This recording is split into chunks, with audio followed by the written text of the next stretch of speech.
with your new friend Ty. Hey guys, welcome back to the Tea Party Podcast. It's the podcast where you find new friends and new music. This week, I am joined by a New Hampshire native who's been called an artist to watch by Rolling Stone and Pandora. He's made his mark as runner-up on The Voice, and now he's here to share his journey with all of you. Please welcome to the show, Mr. Adam Wakefield. Adam, how the heck are you, friend? Life's good, man. Life's good. It's hot here in Tennessee, but it's good weather to stay inside and play music and video games. So it's all good. That's a very good point. That is good weather to hang out inside. Yeah. Well, I'm excited to get to know you, and we'll tee off with Adam next. It's time to tee off with Ty. Here comes the first four. Okay, Adam, here we go. Question number one. Would you rather be the funniest or the smartest person in a room, and why? It's a good one, huh? These will they'll make you think a little bit. Well, I mean, inevitably the smartest person would be better, I would think. I mean, if you're trying to control the things around you. I mean, being funny is a good time, I guess, but there's lots of different kinds of being funny. I mean, you could be the funniest person in the room because everybody's making fun of you and laughing at you. Oh, that's a good point. So I think never would it be bad to be the smartest person in a room. So that's fair. And honestly, if you're that smart, you should be funny too. Smart people are generally funny, and at least I've found in my, travels. There you go. We're one question in. You've already broke the whole thing, Adam. Good work. Okay, how about this? Question number two. If you could only eat one food for the rest of your life, what would it be? Probably mac and cheese and hot dogs, I think. Okay. Is there a specific type of mac and cheese or specific type of hot dog? No, not really, man. Well, just the cheap mac and cheese and, whatever, regular old pork, beef, armadillo, whatever's in the hot dogs nowadays, I don't care. It's all good. I mean, I don't know. It's been my staple, I'll have $2 in my bank account, or I'll have 20,000 in there. Who am I kidding? I've never had 20,000 in there, but 2,000.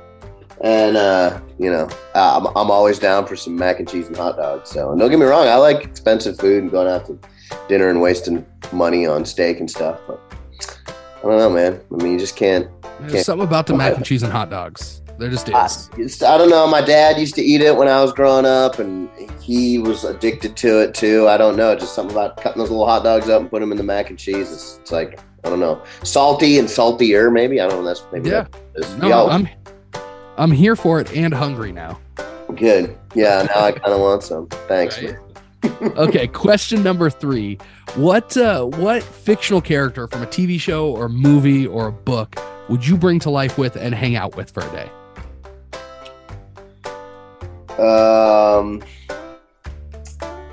Man, there's a lot of good ones. I'm trying to think of a less nerdy one because I read a lot of fantasy and sci-fi, so okay. I'm trying to think of something that doesn't make me look like a complete nerd. Okay, here's one. I would say Jaime Lannister from Game of Thrones. Okay. That dude, everybody loves now, if you're familiar with, well, it doesn't matter. If you're not familiar with Game of Thrones, just go get something to eat. Let's figure it out. Yeah, Jaime Lannister. Like, everybody loves Tyrion, who's the small person or whatever you're supposed to say in the show. He's the and he's hilarious. And don't get me wrong, I love Tyrion and he's great. But I don't know, man. Jaime Lannister. He's the funniest dude in the room. And there you go. I think the show was great and they put a lot of good lines in there. But man, some of the banter back and forth between Jaime Lannister and the like really big woman who night woman who captures him, and he just makes fun of her the whole time, and they go back and forth, and it's the back and forth between those two. He's the funniest dude. Some of the funniest writing I've ever read. So that would be the guy. I feel like that whole world would be both the most awesome and most terrifying place ever. Yeah. Well, I feel like any of those. I mean, honestly, I think it's just kind of an honest approach to what it was like back in the day. You know what I mean? Like in medieval days, everybody's like, "Oh, be cool. We'll go to, go to balls or whatever. Like hang out and go to dances and eat turkey off a leg." It's like, no, you poop in a bucket and throw it in the street. Like, you're 3/4 of the way to the county fair there. Yeah, exactly. It's no walk in the park. There's no medicine. Everybody's short. That's perfect for me. Like, send me back there. Yeah, there you go. Turkey legs and short people. I'll fit right in. Yeah. Okay, last question of the first 4.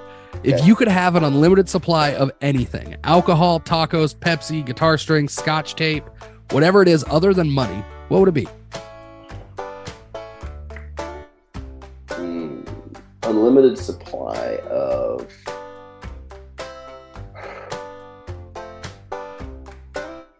Well, I mean, it's tough. If you could just say money, and then you could have anything that you want because you have an unlimited supply of money. But I feel like money's cheating. That's kind of a jerk answer, and that's not my answer. I don't know. Good songs to listen to. I feel like there you go. Some of it is just laziness on my part, but sometimes I'm like, man, I feel like I've heard every good song there is, whether it's good songs to sing or good songs to listen to, I don't know. I feel like everybody's like overthinking it nowadays, and it's like, man, just a good old song, like, I mean, Lord knows it seems like everything's been done at this point, so maybe that's why, but yeah. That's a good answer for a question that typically gets answered with a cereal preference. Lots of Lucky Charms, Cinnamon Toast Crunch style answers there. Yeah, I mean, there's lots of low-hanging fruit answers. Pineapple Express, that'd be nice to have in. There you go. But I mean, there's lots of things. Good coffee, Awesome, man. That was the first 4. So let's dive into the Adam Wakefield story now. Give us kind of the quick Cliff Notes version of growing up, and tell us how you first got into music. I grew up in my parents were from the hippie generation, I guess you'd say. And so they just had a bunch of really good records when we were growing up, and we would listening to the record player in the kitchen. We hung out a lot in the kitchen for some reason. I don't know why, but we did. It was the worst tile ever. Well, it wasn't tile. It was the linoleum stuff. Laminate. Yes. That's exactly what it was. Yeah, we just sit around and listen to records, and, it was a lot of like Crosby, Stills and Nash and James Taylor, and, hopefully some little less pedestrian white people music, like some John Lee Hooker or some, they like some jazz stuff too, so like some Herbie Hancock or, stuff like that. So we just grew up that my mom sings and my dad played guitar and sang, and neither of them do it professionally or, dare I say proficiently, but they're very musical. They love music. That's the thing. I think they just get a lot of enjoyment out of it. And so we all shared in that growing up. Well, and you mentioned your mom a little bit, but she had a pretty significant impact on your outlook, right? Like you mentioned, they were kind of from that hippie generation, and that kind of bled into everything she did, and then into your home life, right? Well, I mean, we were tree hugging hippie liberals and still are. So, I mean, I guess that's kind of how that works. Yeah, I mean, she was always very supportive, of the arts and my pursuit of music. And, she used to drive me to my, everybody's got the same story. I don't know why I'm telling it, but, she used to drive me an hour to every week to do my piano lessons for this guy. Cause we did live out in, kind of in nowhere land. Yeah, man, she's done everything, she's like she does like the important mom stuff. Like, hey, you haven't written your your essay for the scholarship you're applying for music school, go do it. Like that stuff, that's the important stuff. And she made me do it. Well, hey, it seemed like it worked out because you came out of high school, you ended up in a jazz and contemporary arts program in New York City.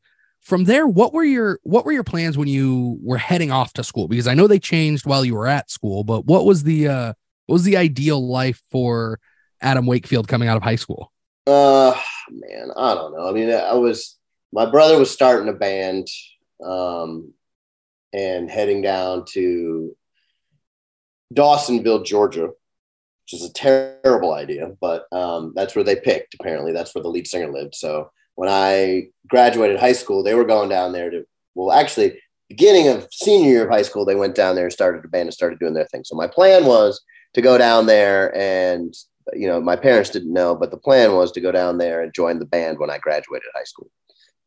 But unfortunately, by the time I was done with high school, the band had already kind of broken up and everybody moved back home. And there was, a lot of just shenanigans and I believe drug use going on. And so I think everybody just decided to pack it in and come home. So by the time I graduated, I decided to just go to college and go to music school. And I love jazz and, practicing it quite a bit in high school. So went and did a year at the new school contemporary arts, jazz contemporary arts program. Well, and then you're quoted as saying that you just wanted to be in a band, play piano, and get high. And then you ended up doing that. You ended up going out with your brother, moving to was it Baltimore? Uh-huh. And then started the band Old Man Brown, and that kind of gave you guys that first kind of level of success. You were out touring and all of that. How cool is that to do, just in general, but mostly with your brother, and to have that kind of support in a journey like that? I think the thing to take away from my time in Baltimore and one, the amount of practicing and growing I did as a player and as a singer and, as a songwriter, it was incredible. And, that was really important, but, also the experience when you're 20, 22, whatever, early 20s, and you start a band and you go play. I mean, it doesn't matter whether you're playing for 5 people or, 50,000 people. That's the best time. Like you just have such a blast. Everything, you're going to be famous. You're going to have songs on the radio. You're going to be Leonard Skinner. It's just the best time of your life. And that's what we were doing. I mean, we were playing. I remember our first gig, we played the Brass Monkey Saloon in Baltimore in Fells Point. I think we made $35, and we played a set of music, and man,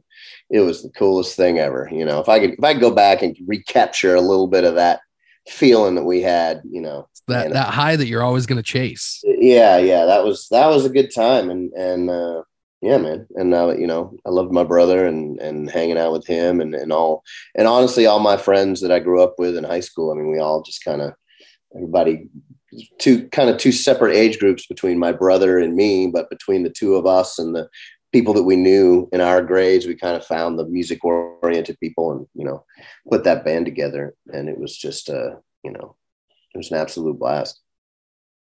So you mentioned that you had played piano, been in jazz. What was your role in the band? Were you the piano player?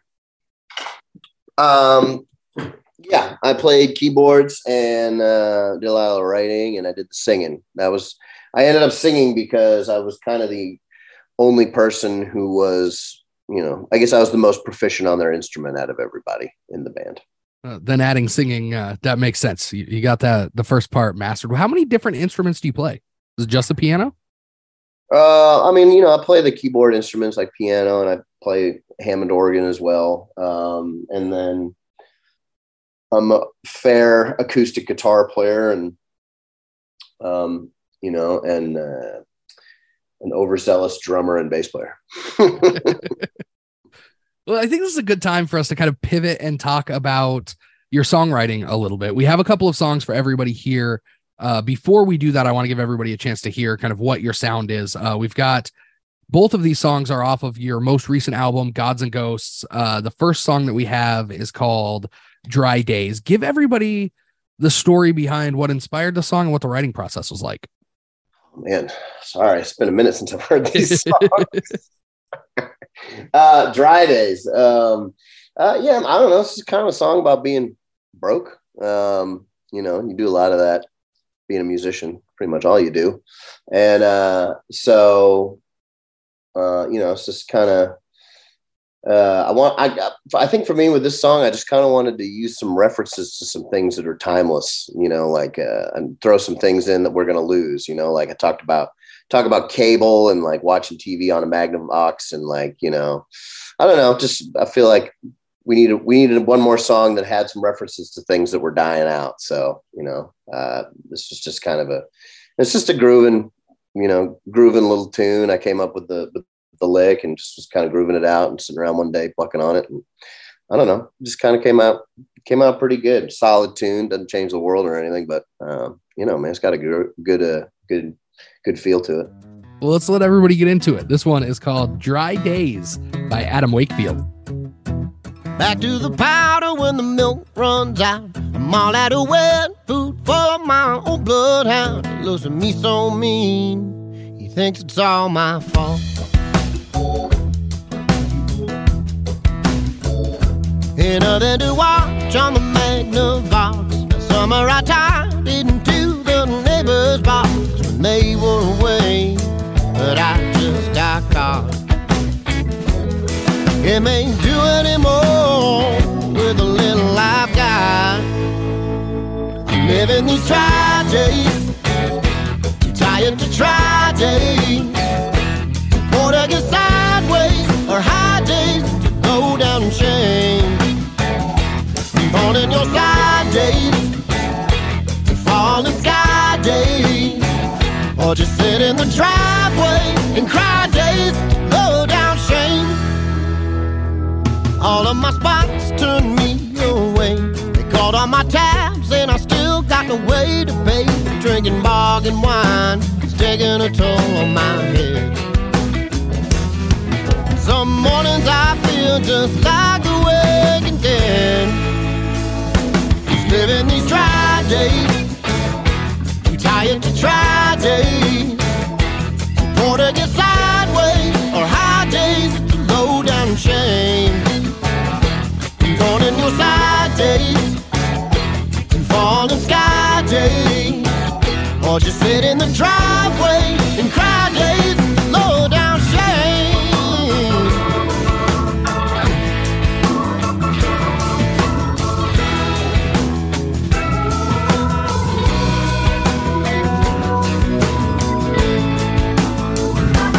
Living these dry days, too tired to try days. Too poor to get sideways or high days, low down and change. Thorn in your side days, falling sky days. Or just sit in the driveway and cry days to low down shame.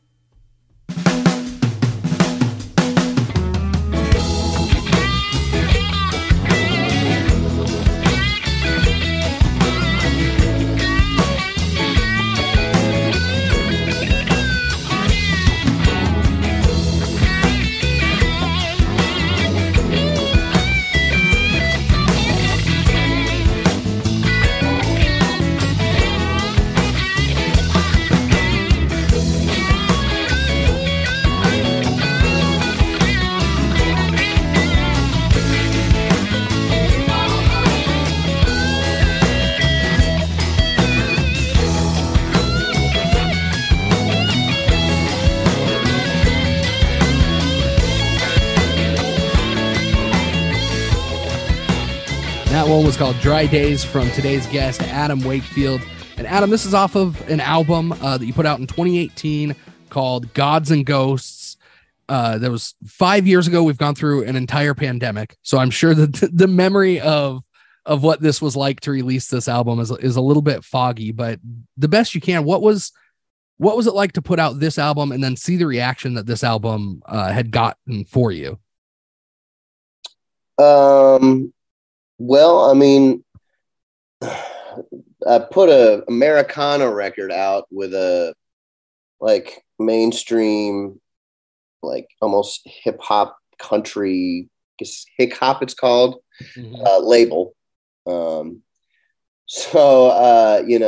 was a very interesting experiment, and it was fun. It was interesting. It was it was a hard process trying to do it because we didn't, the label didn't know a whole lot of people in the Americana world, and so we kind of just had to reach out. Me and my manager Amanda Quinton, and we kind of had to just reach out to different people and try and do our own work on the record. But I think it came out great, and I love the guy. There's a guy over there, Noah Gordon, who does a lot of mixing and mastering, and I got to work with him when we put the tracks together, and he just knocked it out of the park. Honestly, I learned a lot from him, and so it was cool, man. I think it got good reception. I mean, we didn't have a lot of money to put behind it or anything, so some folks heard it, and honestly, when you put out art, I think the most important thing really is how it's received by people that you respect. And my buddies that I know that I respect all really seem to dig it. So I think I nailed it. I worked had this Murray brothers, these two guys, Scotty and John Murray, musicians in town. One plays guitar, the other one plays dobro, and the other one plays bass. And then Darren Dodd was on drums, and those guys are just they're just solid, creative dudes. And we just had a great time in the studio. And it's nice to have some help from a label because I didn't have to worry about the money side so much. And I just got to focus on the creative side, which is, how it's supposed to go down. I feel like that's a lot of weight off of your shoulders. I mean, there's a lot of talk about among independent artists specifically about the negatives that come with signing with a record label, but somewhere like Average Joe's, they seem to just kind of let their artists do what they want. Is that kind of the experience that you had? It sort of sounds like it. Yeah, they were great. I mean, I think creatively, I didn't really feel all that stifled. It was more, working with those guys that just hadn't done it before, and I think the resources and the time it would have taken for that album to get a real shot in the Americana world, we just didn't really have. I didn't have money or resources, and I don't think they really did either. I mean, I think it was just kind of a situation where we all just kind of did our best, and it did all right. You know what I mean? I mean, I think, I think what's nice about it is that there's still a lot of people listening to it. Like there's not a lot of drop off. So it makes me feel good to know that, a lot of those songs are withstanding the test of time. I guess that's the important thing, really.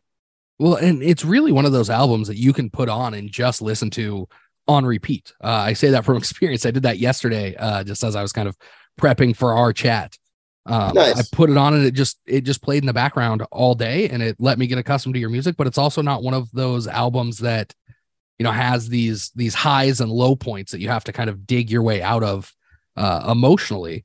It all kind of wraps itself together really nicely. And I feel like a lot of your songwriting kind of comes across that way. What does your writing process look like? Are you a pen and paper guy? Is it all on your phone? Do you have scheduled writing times or just kind of come to you? Kind of all of the above. I think I find either a song idea or a lick or something, and just try to whatever thing it is that I've got, whether it's a cool rhythm part on a guitar, or whether it's a cool set of chord changes, or it's a cool hook to a song, whatever that is, I just start there and then build out from it. So if it's a lyrical thing, sometimes I'll sit down and just write some lyrics and not put any music to it.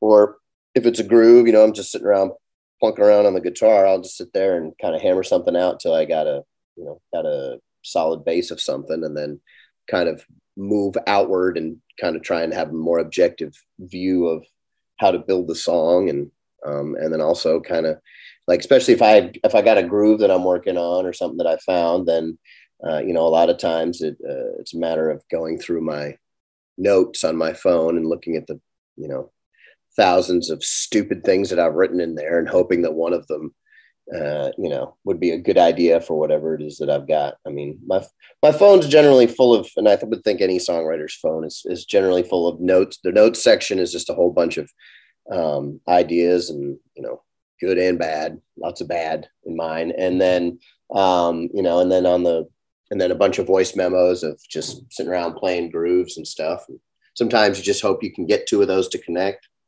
But so that's that, really. We try to listen to a lot of good songwriters and, steal their stuff. Are you a guy that writes alone most of the time, or do you co-write, or is it kind of a mix? I don't know. I kind of, it's a mix of the two. Some people write together really well. Some people don't. Some people like writing with me. Some people don't. It's just, it just is what it is. And, so I think when you write by yourself, at least you don't have to be nervous that the other person doesn't like you. So there's that. That's a good point. But, that lets the creative juices flow a little better. Yeah, I don't know. And it just depends on, kind of your style of it's not even your style of writing, it's your style of co-writing. You know what I mean? Like people write with other people differently. So a lot of people just kind of, sit around and just kind of, chat it up and talk about nothing and plunk around and just kind of like, just try and hope something falls out of the ether. And some people show up with with an idea they want to flesh out and, everything in between. And just all depends on the vibe you get writing with other people. I do a lot of writing by myself. It's tough when you come up with an idea for a song and trying to figure out whether it's something you want to finish yourself or not. Gods and Ghosts is a good example of a song where I started the song out and I had about half of it done. And I was like, I was trying to think about whether I should bring somebody else in and to write on it with me, and talk about some of their, whiny shit. And too, as well as with mine. And it got to a point where I was like, kind of realized that the song was sticking to all the things that it lined up with in my life. Because most of the time in songs, it starts from somewhere honest, but then you start lying for the sake of the song, which is pretty standard and you should do every time as far as I'm concerned. But this just random one happened to just kind of line up with my life. And I was like, all right, well, I guess I should probably just finish this one on my own because, then it'll just all be about my life and my stuff, Well, we've got another song here for everybody to take a listen to. This one's called As Good As It Gets, and this was a co-write with Lucas Ebert. Walk us through this one. What was this one like as you were writing it, and where'd the inspiration come from? Oh, man, Lucas Ebert.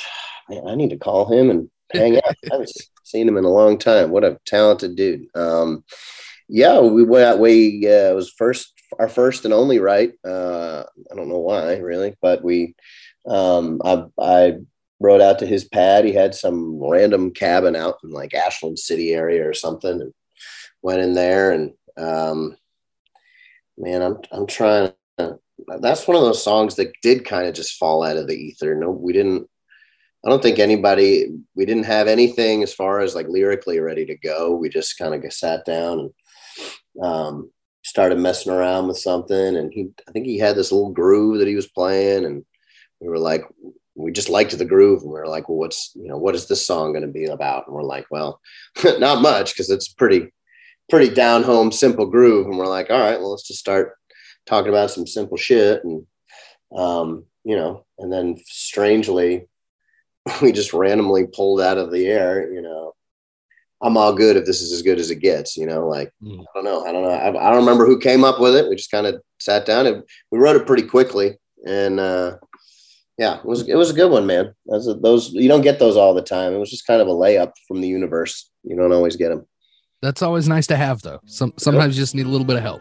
Mm-hmm. Well, yeah, let's let everybody take a listen to it. This one is called As Good As It Gets.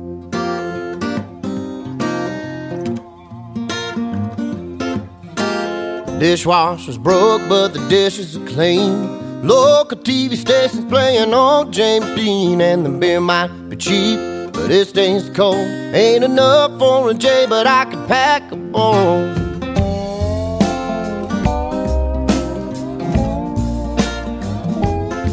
I get corn and beans once a week on the arm from Caitlin at the stand down at Perkins Farm. And if the rain holds off, I'll take a walk into town, start a tab down at Chef's and see who's hanging around. I might be that guy, the time passes by and fortune forgets. So I'm just trying to get by with a little left over for some cigarettes. Well, it ain't over yet, but it's all good. This is as good as it gets.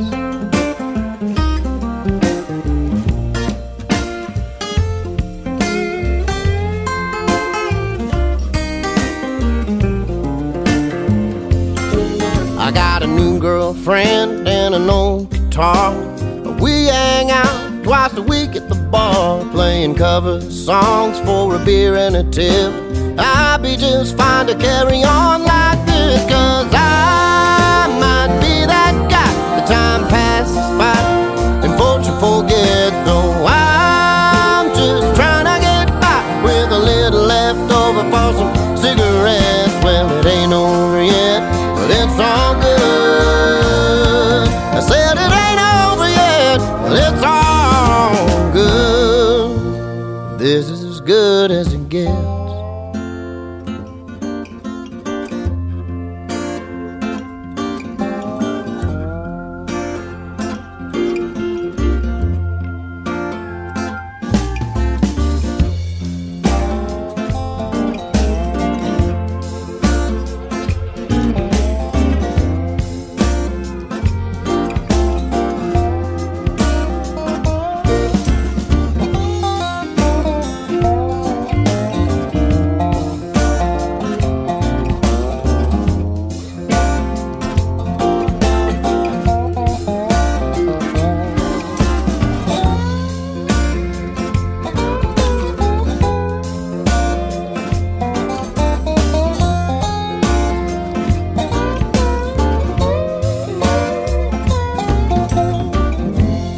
And that one was called As Good As It Gets from Adam Wakefield. And Adam, we've covered most of your journey here, but we've left out one pretty big milestone. And that is your appearance on season 10 of The Voice, which I think by now most people know you made it to the finale. But let's circle back to the beginning of that. Where were you asked to audition? It involves a pizza joint, right?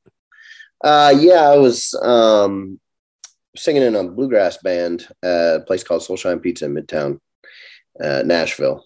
And one of the talent scouts or whatever heard me singing from it was outside, so it was on a balcony area. So he heard me singing from the street and came in and offered me an audition. And I went and bought a cowboy hat and some boots and sang some country music and got on TV.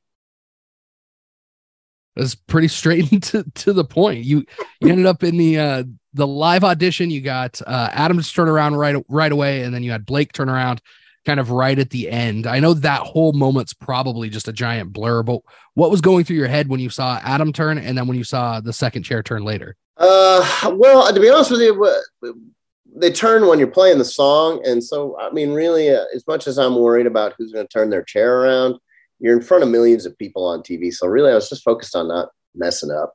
That's fair.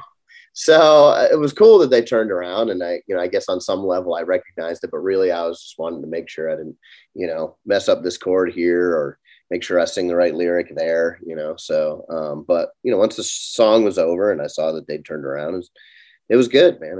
It was great.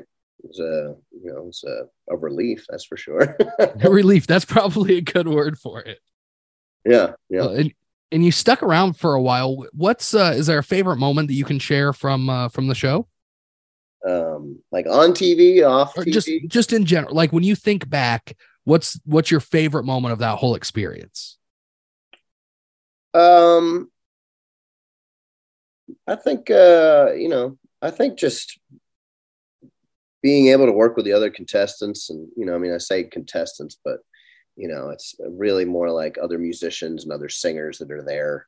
And just you get to hang around and it's just a lot of good music going on, a lot of people helping each other out. I think people have a misconception about those shows, like they're really competitive, and maybe they are sometimes, I don't know, but I know our group of folks. We all just hung out and supported each other, and we'd sing our songs for each other and give each other, like honest feedback about the good and the bad. And, I remember, helping folks like write charts for songs for the bands, and, and everybody just helped each other out. It was a great experience. And I met a lot of great friends from that show. And I mean, I was just on the phone with Nick Hagelin yesterday, who was on the season with me. So, I met a couple of folks that are still around in my life now. So that's obviously the best takeaway from it.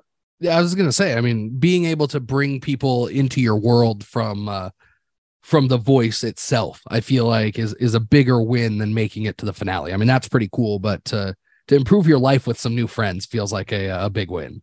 Yeah. Well, I mean, once you get off the show, there's really, there isn't really anything you're going to benefit from it. So it's like,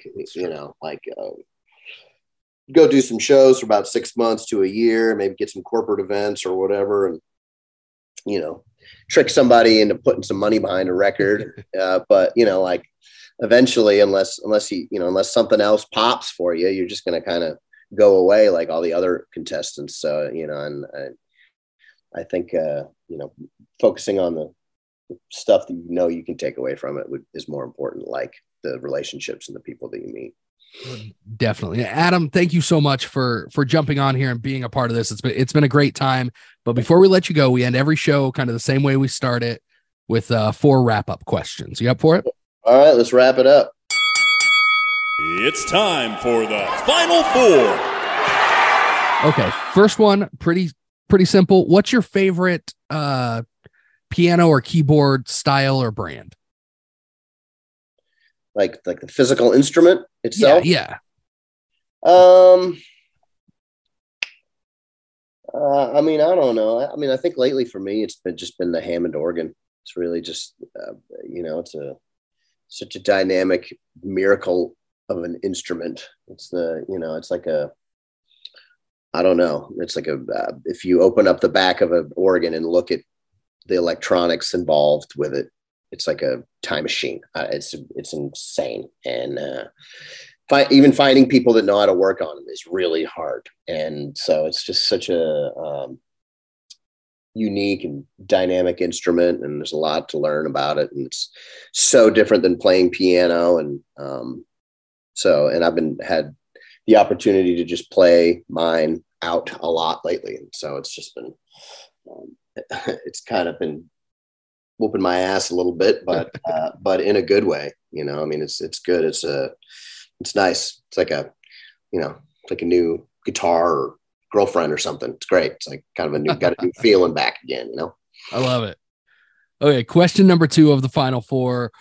Who are the 3 most recent artists that you've listened to?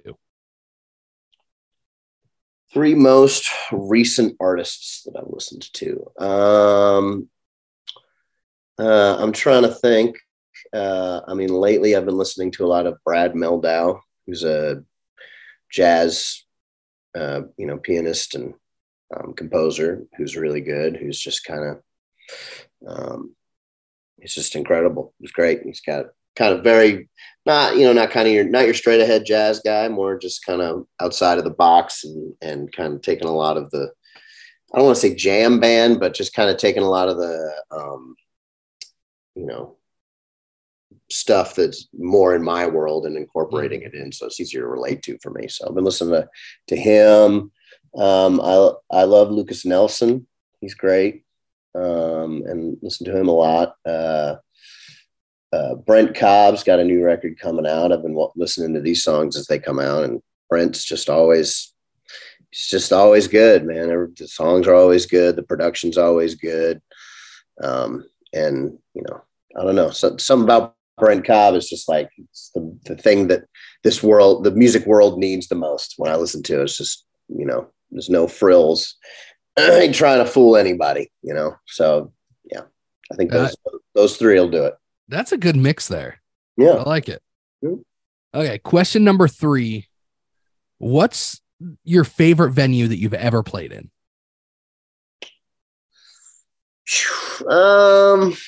Favorite venue? I mean, I would say the Ryman. I mean, you can't. It's tough to beat the Ryman.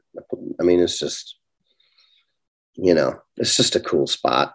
There's something magical about that. It's like playing in a cool old school, like church barn, but with good sound. So that's the important part. It's like it's got that classic old feel without that crappy old sound. There you go. So it's the Ryman, definitely. Okay. That's a good answer. That's a good answer. Yeah. Okay, last question. If you could pick one thing for people to take away from your appearance on this show or from your music in general, what would it be? What's the last thing you want to leave the people with? I want to leave the people with currently in a band right now called Texas Hill, and we're touring all over the place and playing great songs. We got some new music coming out in August, but yeah, TexasHillMusic.com. It's me, dude Casey James, who's great. So the guy Bart Walker, who's just an incredible like blues guitar player, singer, just joined the band. So we've been, we're touring all over the place. We'll be on the East Coast this week, and we'll be heading to Texas next week. So come see us play. Check out the music. I think that's where it starts. So just go to Texas Hill Official TexasHillMusic.com. That's right. And check out some of the music, especially the new stuff. Awesome. That's great. I'm going to head there as soon as we're done here. Adam, thank you so much. This has been a blast. Yeah, man. Thanks for having me. Yeah, and guys, that was another episode of the Tea Party Podcast. It's the country music podcast where you find new friends and new music like Adam Wakefield and Texas Hill. Go tee off on the like button at facebook.com/Tea Party Podcast. This has been a Tea Party Communications production. Theme music created by Jesse Quandt. Announcer voiceovers by Jay Gwinn. And as always, hosted by Ty Pisani.